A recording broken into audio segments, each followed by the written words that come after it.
మెదక్ జిల్లా రామాయంపేట మండలం పరిధిలోని అక్రమ మట్టి రవాణా చేస్తున్న 2 టిప్పర్లను పట్టుకున్నామని రామాయంపేట తహసీల్దార్ రజనీ కుమారి తెలిపారు. రామాయంపేట మండల కేంద్రంలో అక్రమంగా తరలిస్తున్న రెవెన్యూ అధికారులను పట్టుకొని స్థానిక పోలీసులు స్టేషన్కు తరలించారు. ఈ సందర్భంగా తహసీల్దార్ మాట్లాడుతూ రాత్రి నమ్మదగిన సమాచారం మేరకు అక్రమ మట్టి రవాణా చేస్తున్న 2 టిప్పర్లను పట్టుకొని స్థానిక ఎస్ఐకు అప్పగించడం జరిగిందని ఆమె తెలిపారు.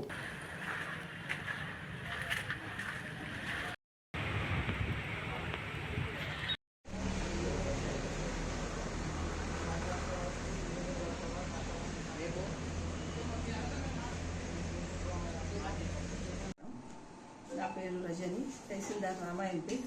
నిన్న రాత్రి సుమారు 7:30 గంటలకు ఒక టెలిఫోన్ కంప్లైంట్ బేస్తోని సర్వే నెంబర్ 1421లో మట్టి అక్రమ రవాణా కంప్లైంట్ వచ్చింది.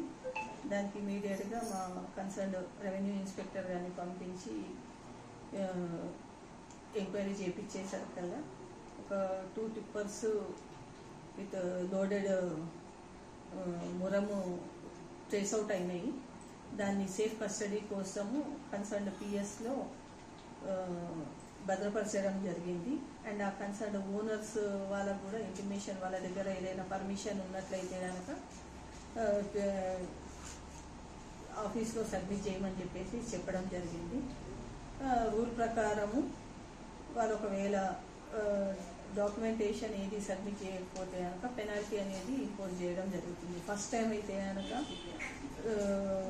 ఒక ట్రాక్టర్కి 5,000 రూపీస్, సెకండ్ టైం అయితే 15,000 రూపీస్, లారీ అయితే కనుక 25,000, సెకండ్ టైం అయితే 50,000.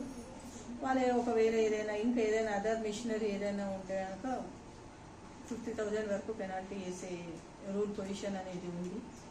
ఆ దాని ప్రకారము వాళ్ళ యాక్టా లేకపోతే మైన్స్ జియాలజీ డిపార్ట్మెంట్ వాళ్ళకి హ్యాండ్ ఓవర్ చేయడం అనేది, డాక్యుమెంటేషన్ సబ్మిట్ చేసిన తర్వాత ఫర్దర్ యాక్షన్ అనేది తీసుకోవడం జరుగుతుందని తెలియజేయడం. ఏంటంటే ఎవరైనా ఇల్లు కట్టుకోవాలని అనుకుంటే కనుక ఖచ్చితంగా పర్మిషన్ తీసుకొని మీరు ఫర్దర్గా ప్రొసీడ్ కావాలని చెప్పేసి రామాయంపేట గ్రామ పట్టణ ప్రజలందరికీ తెలియజేయడం జరుగుతుంది. అక్రమ మట్టి తవ్వకం అనేది నిషేధం ఉంది. ఒకవేళ ఏదైనా వెహికల్స్ సివియర్గా మేము తనిఖీలు చేయడం జరుగుతుంది. సో ఒకవేళ ఏదైనా వెహికల్ దొరికినట్లయితే కనుక ఖచ్చితంగా పెనాల్టీ అండ్ ఫర్దర్ యాక్షన్ కూడా ఇనిషియేట్ చేయబడుతుంది ఆ హౌస్ ఓనర్ మీద. అండ్ ఆ వెహికల్ ఓనర్ పైన కూడా యాక్షన్ తీసుకోవడం జరుగుతుందని చెప్పేసి తెలియజేయడానికి.